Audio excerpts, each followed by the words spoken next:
Hello everyone, this is Sana's Biochemistry. इस video के अंदर हम नीट रिलेटेड क्वेश्चंस करेंगे ताकि आपको एक आइडिया हो जाए कि आपकी नीट की प्रिपरेशन किस लेवल पे है। इस वीडियो में हम कुछ 30 क्वेश्चन सॉल्व करेंगे और ये वीडियो देखने से आपको ये पता लगेगा कि आपकी एनसीईआरटी कितने अच्छे तरीके से पढ़ के हुई है। तो हम इस वीडियो में पहले क्वेश्चन पढ़ेंगे, फिर हम ऑप्शंस पढ़ेंगे और हम इसका आंसर देखने की कोशिश करेंगे। आपने करना है कि कमेंट सेक्शन में आप अपने आंसर्स लिखते जाए ताकि आपको समझ में आए कि 30 क्वेश्चंस में से आपके कितने आंसर्स सही हुए हैं। सो let us quickly start. Question 1, humans are dash and dash organisms, sexually reproducing oviparous, asexually reproducing ovoviviparous, asexually reproducing viviparous and sexually reproducing viviparous। जैसे मैंने पहले भी बताया कि ये क्वेश्चंस करने से आपकी एनसीईआरटी एकदम बाय हार्ट हो जाएगी। तो इसका आंसर हम देखते हैं। इसका आंसर है sexually reproducing and viviparous. Human beings क्या करते हैं, इनका जो इनके अंदर रिप्रोडक्शन होता है ये सेक्सुअली रिप्रोड्यूस करते हैं एंड ये विविपैरस होते हैं, ये अंडे नहीं देते हैं। ह्यूमंस अंडे नहीं देते हैं, ह्यूमंस बेबी प्रोड्यूस करते हैं।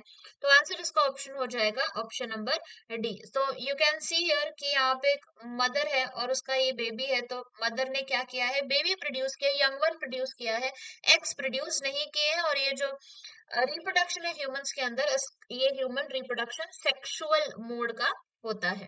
Okay, next question.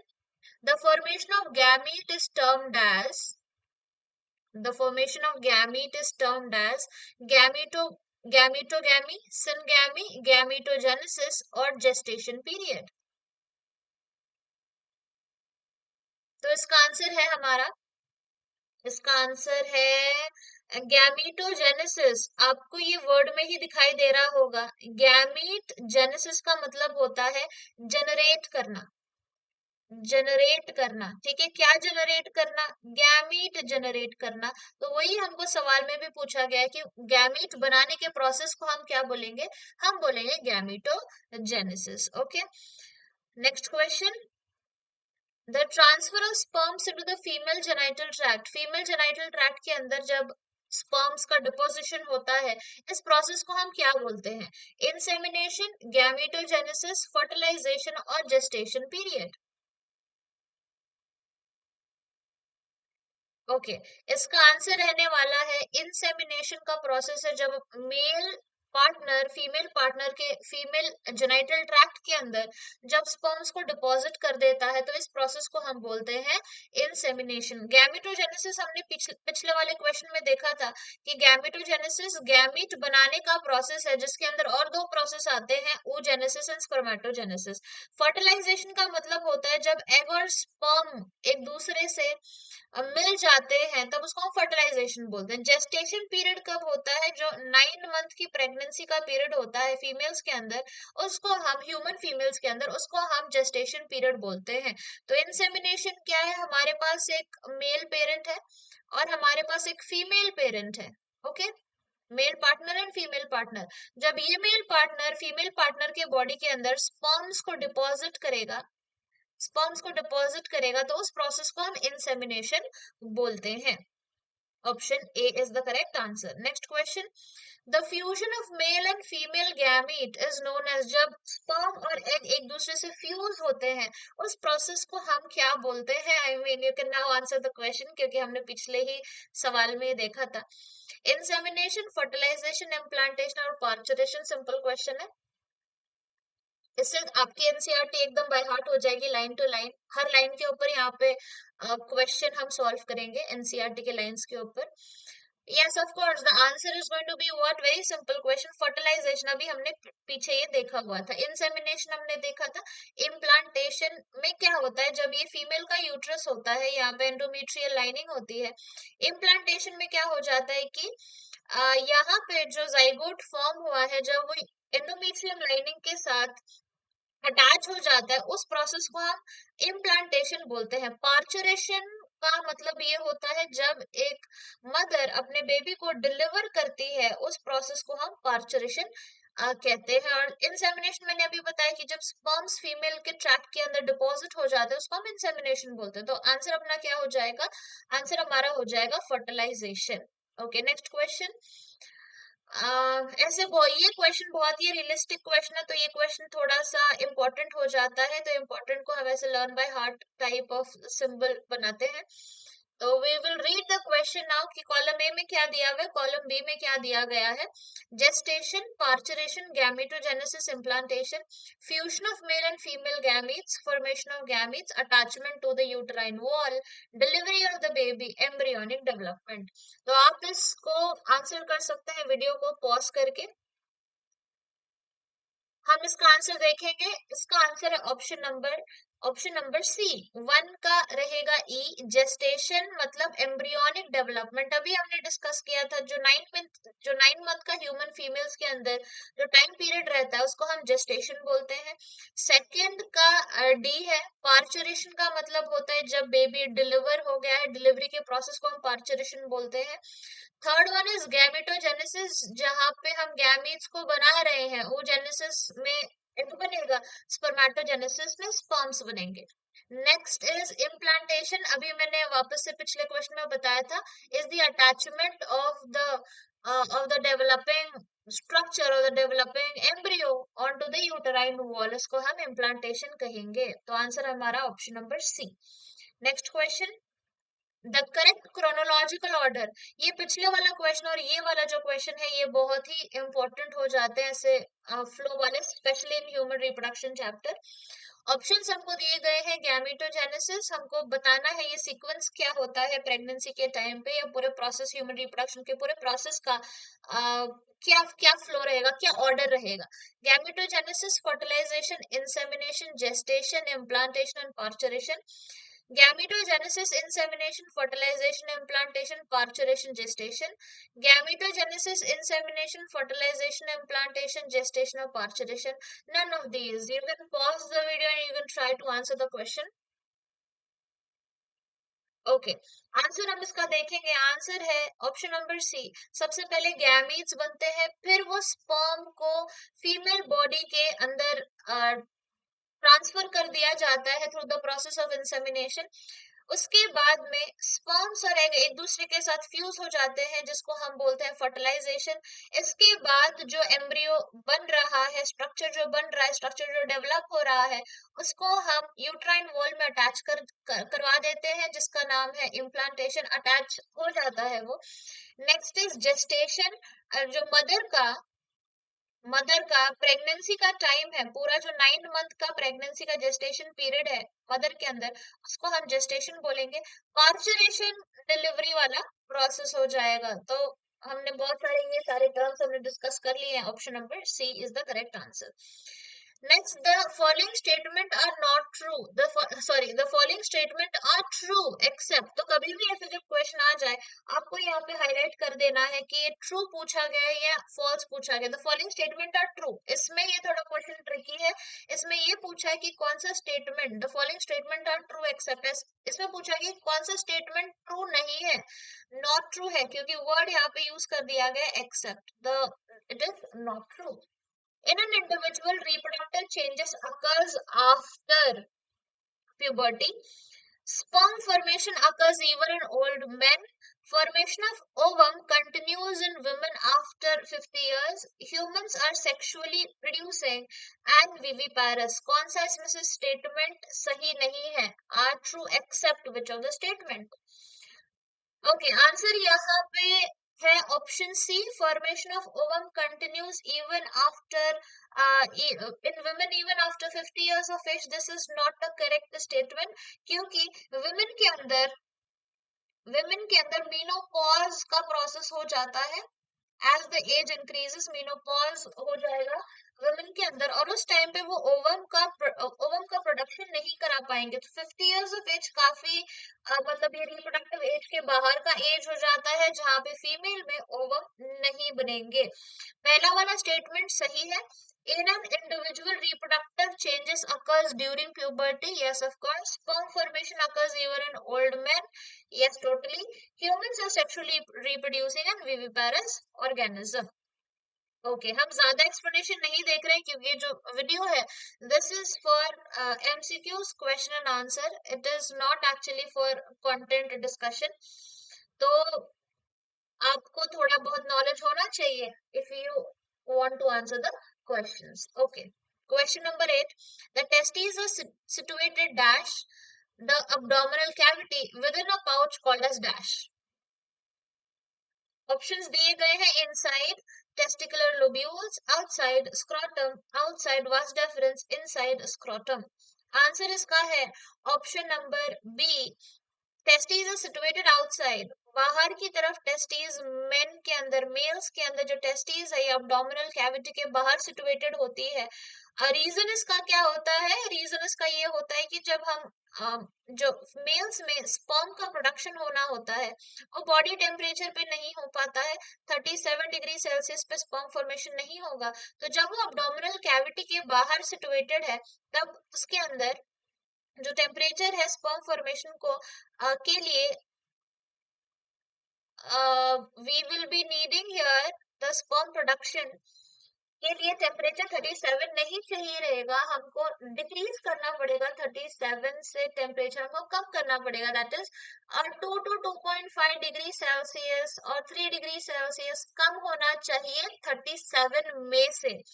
इसीलिए उसको हम आउटसाइड लोकेट करवाते हैं या आउटसाइड वो लोकेटेड होता है। The abdominal cavity within a pouch called a scrotum, तो अगर ये टेस्टिस है इसके बाहर एक पाउच के जैसे स्ट्रक्चर पाया जाता है जिसको हम स्क्रोटम बोलते हैं, स्क्रोटम, और ये टेस्टिस बॉडी के बाहर सिचुएटेड है। Okay, next question, the scrotum helps, and see again the question comes up, इसलिए I am not explaining much actually। the scrotum helps in, क्योंकि हर एनसीईआरटी के स्टेटमेंट के ऊपर यहाँ पे क्वेश्चन रहेगा तो हम ज्यादा एक्सप्लेनेशन नहीं देखेंगे क्योंकि एनीवेज एक्सप्लेनेशन पे आगे क्वेश्चन आने ही वाला है।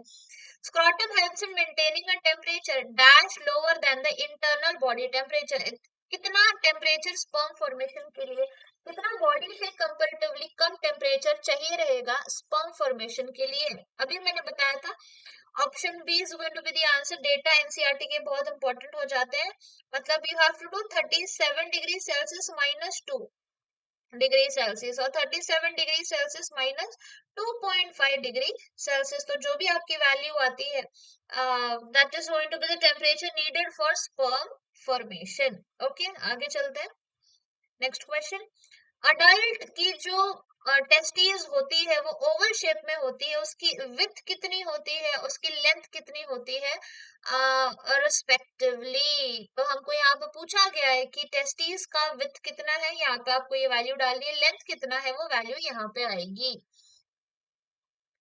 आंसर इसका है ऑप्शन नंबर 2, विथ होगी, ये टेस्टीज अगर हम ले लें यहाँ पे विथ कितनी होगी 2 to 5 सेंटीमीटर विथ होगी, रिस्पेक्टिवली हमको पूछा गया है ना, रिस्पेक्टिवली पूछा गया, ऑप्शन बी नहीं आएगा, ऑप्शन सी आएगा रिस्पेक्टिवली, क्योंकि विथ तो कम होगी ना, 2 to 3 सेंटीमीटर, वही मैं सोच रही थी 2 to 3 सेंटीमीटर, एंड यहाँ पे होगा 4 to 5 सेंटीमीटर, तो 2 to 3 and 4 to 5 centimetre. Option हमारा हो जाएगा option C, option C will be the answer क्योंकि रिस्पेक्टिवली हमको पूछा गया है।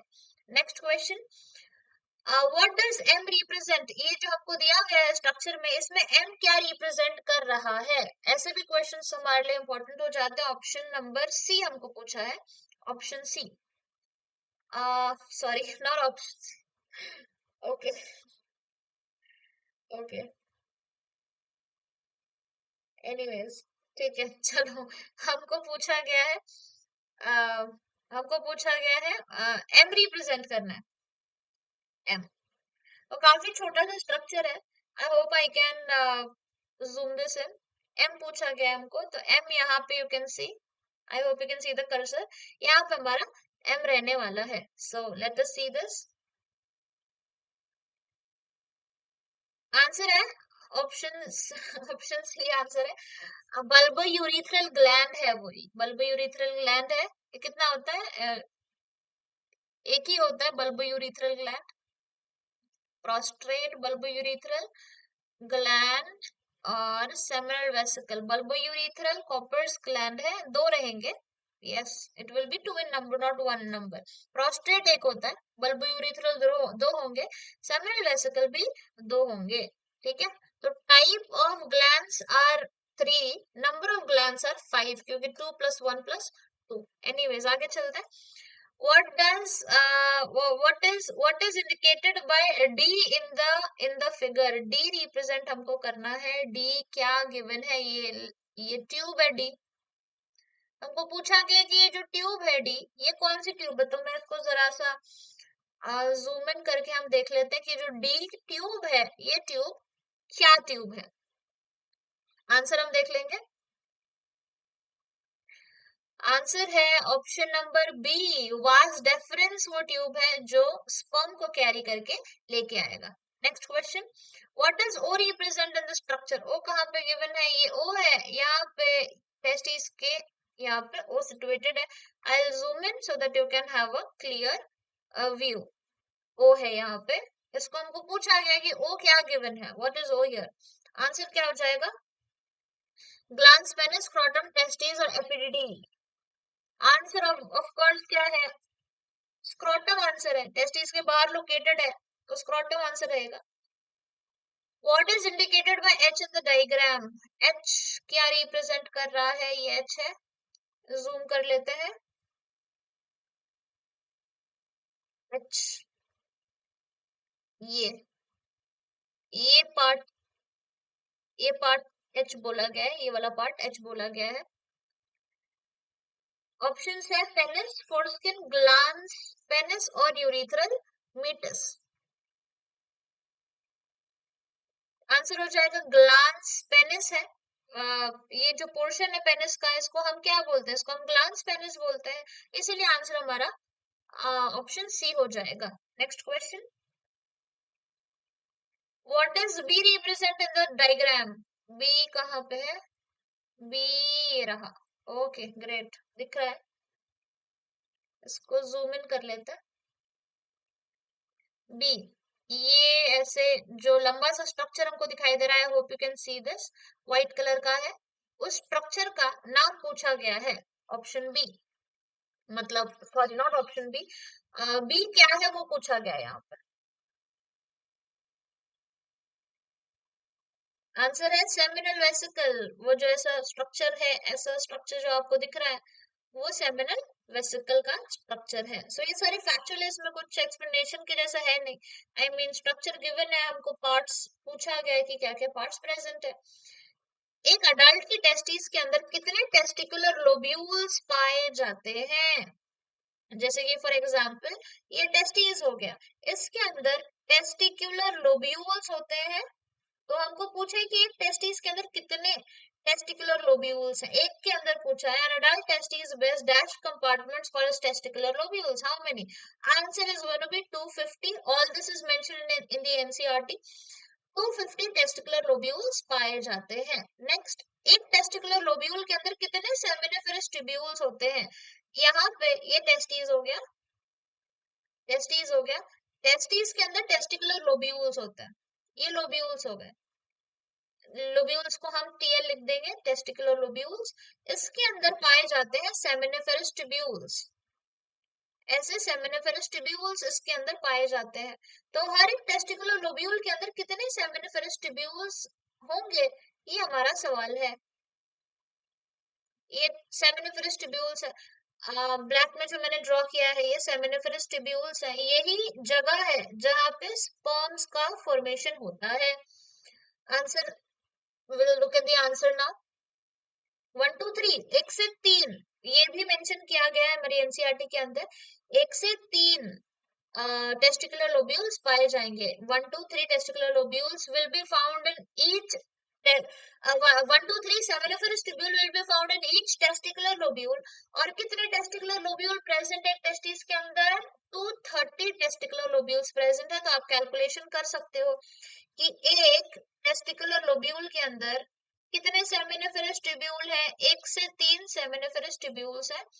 तो 250 टेस्टिकुलर लोब्यूल्स के अंदर कितने सेमिनिफेरस ट्यूब्यूल्स पाए जाएंगे। यस, यही है कैलकुलेशन। ओके, कितने सेमिनिफेरस ट्यूब्यूल्स होंगे? तो उतने सारे सेमिनिफेरस ट्यूब्यूल एक टेस्टिस के अंदर पाए जाएंगे। ओके, आंसर अपना है option number C, 1 2 3। Next is male germ cell को हम क्या बोलते हैं? स्पर्म, स्पर्मेटोगोनिया, स्पर्मेटिड और Sertoli cell. Male germ cell, male germ cell, germ cell बोला गया है, जर्म सेल। आंसर है स्पर्मेटोगोनिया। स्पर्मेटोगोनिया ही वो स्ट्रक्चर है जहां से पूरा process of sperm formation start होता है। ये क्वेश्चन स्पर्मेटोजेनेसिस के टॉपिक में से पूछा गया है। आंसर हमारा ऑप्शन बी है। Next, seminiferous tubule contain dash cells for providing nutrition to sperm cells. Leydig cell, interstitial cell, Sertoli cell और germ cell। सेमिनिफेरस ट्यूब्यूल के अंदर ऐसे कौन से सेल्स प्रेजेंट हैं जो स्पर्म सेल्स को न्यूट्रिशन प्रोवाइड करते हैं? सो let us just draw the structure here. हमने क्या ड्रॉ करना है? फर्स्ट ऑफ ऑल ये टेस्टीज हो गई, टेस्टीज। टेस्टीज के अंदर मैंने बताया था टेस्टिकुलर लोब्यूल्स पाए जाते हैं। टेस्टिकुलर लोब्यूल, टेस्टिकुलर लोब्यूल के अंदर 1 से 3 सेमिनिफेरस ट्यूब्यूल पाए जाएंगे। तो I am gonna draw 3 here, 1 2 and 3। ऐसे कुछ डायग्राम आपको एनसीईआरटी में भी देखने के लिए मिलेगा। सेमिनिफेरस ट्यूब्यूल्स,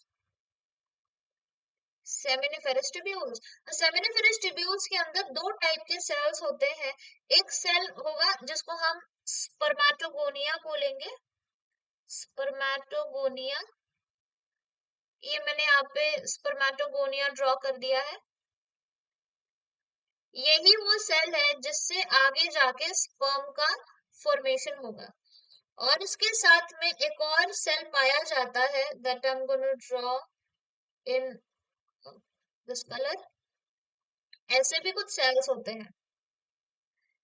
ये सेल्स का नाम है सटोली सेल्स, सटोली सेल्स। इनको हम नर्स सेल्स भी बोलते हैं, नर्स सेल्स। ये क्या, इनका काम क्या है? ये हमारा एक सटोली सेल हो गया।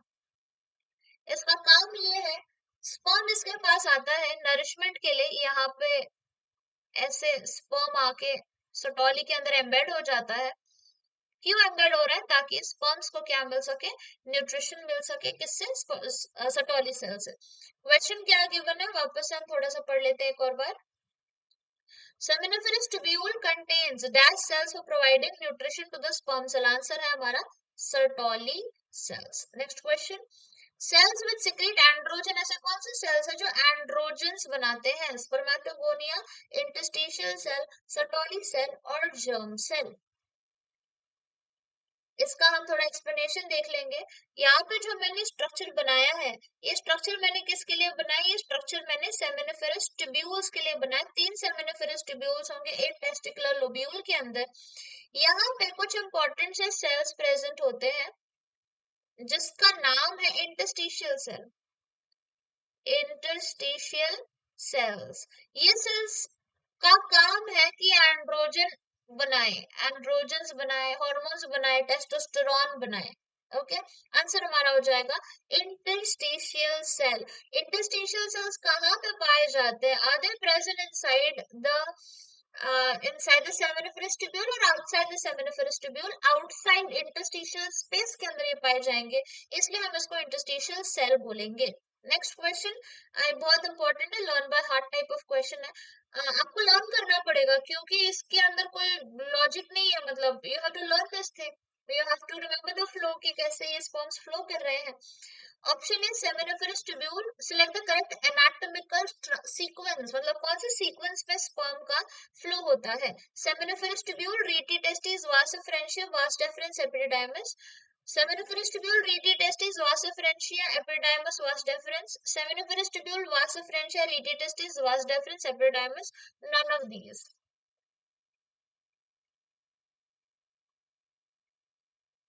Okay.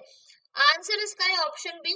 सेमिनिफेरस ट्यूब्यूल्स में पहले स्पर्म्स बनेंगे, फिर वो रेटी टेस्टिस में जाएंगे, फिर वो वास एफरेंस में जाएंगे, फिर एपिडिडाइमस में जाएंगे, वास डेफरेंस के अंदर वो चले जाएंगे। ठीक है। अगर आपको ये पूरा कंटेंट चाहिए तो you can visit my Telegram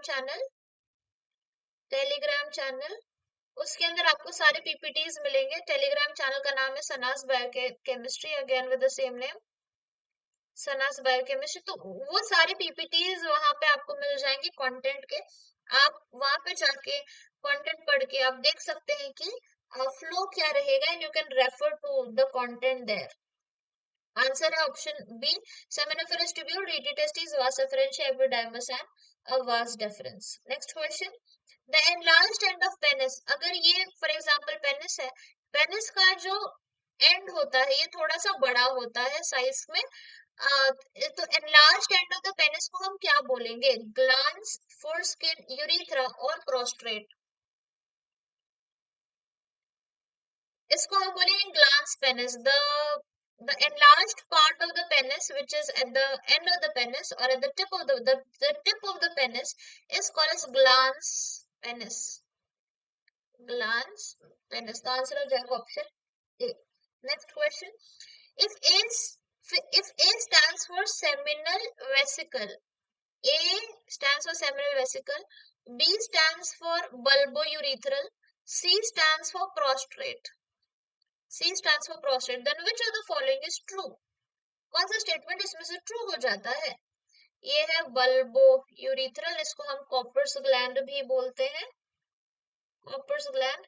पहला है सेमिनल वेसिकल, बल्बो यूरिथ्रल और Cowper's gland. C is prostate gland. तो आंसर हमारा सही कौन सा रहने वाला है?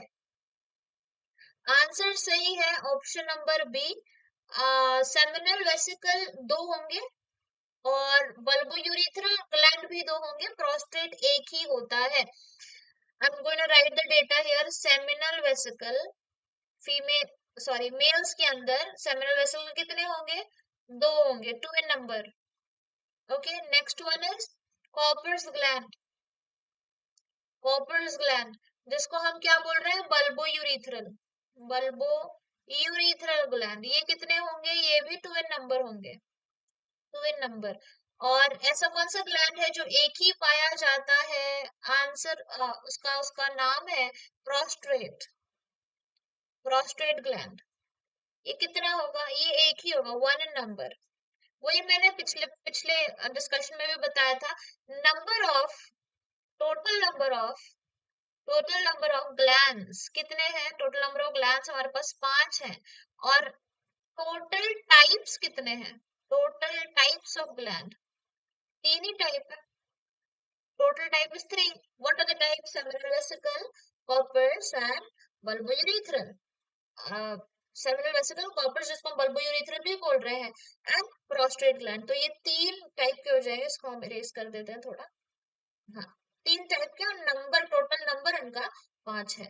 Next question, seminal plasma is rich in which sugar? Semen के अंदर कौन सा शुगर पाया जाता है? Sucrose, glucose, fructose, maltose. Simple question है।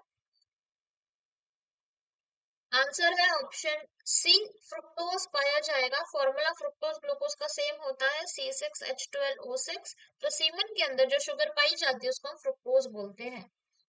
Last 5 question, what is indicated by E in the E in the figure? E क्या represent कर रहा है? इसको हम हाईलाइट कर देते हैं। ई ये वाला पार्ट है। आई zoom in so that you can see the structure. ये ई यहाँ पे है, मेंशन किया गया, मैंने हाईलाइट भी किया हुआ है इसको। So you to answer it. E क्या होता है? टेस्टिकुलर लोब्यूल है, टेस्टिस है, वास एफरेंशिया है, या रीटी टेस्टिस है? ऑप्शन डी आंसर है, रीटी टेस्टिस वो रहेगा। Yes. Next question, what is shown by the structure C? C क्या रिप्रेजेंट कर रहा है? सी क्या रिप्रेजेंट कर रहा है? क्योंकि हम कंटेंट नहीं पढ़ रहे हैं, हम नहीं देखेंगे, हम डेटा नहीं देखें, हम कंटेंट नहीं देख रहे हैं यहाँ पे, हम सिर्फ एमसीक्यू सॉल्व कर रहे हैं। आंसर है हमारा option option number C, epididymis वो स्ट्रक्चर रिप्रेजेंट कर रहा है। Next question, what is indicated by I in this structure? I is this thing, ये हमने पहले भी किया हुआ है question. You should be now able to answer. Answer है seminal vesicle. Next question, what does K represent? K क्या represent कर रहा है? के कहाँ पे है? ये के हो गया, नॉट वेरी क्लियर एक्चुअली, ज्यादा क्लियर नहीं दिख रहा है हमको। Anyways you can see the के हियर, यहाँ पे ये के है, तो ये क्या रिप्रेजेंट कर रहा है? के हमको क्या रिप्रेजेंट कर रहा है? जूम कर लेते हैं। के क्या रिप्रेजेंट कर रहा है? ओके, के is representing the bulbourethral gland. Corpus gland represent करता है, 2 इन नंबर होता है, यस, तो इट इज रिप्रेजेंटिंग दैट, क्योंकि यू कैन सी और कि ये इसके नीचे प्रेजेंट है ना, प्रोस्टेट के नीचे प्रेजेंट है, तो प्रोस्टेट के नीचे क्या होता है? कॉर्पस होता है, बल्बोयूरेथ्रल होता है। Last 2 questions, what does L represent? L क्या रिप्रेजेंट कर रहा है? वापस से जूम कर लेते हैं, जूम। एल, ये पेनिस के अंदर का जो पाथवे है, that is labelled as L. So penis के अंदर के पाथवे का नाम क्या है? It is nothing but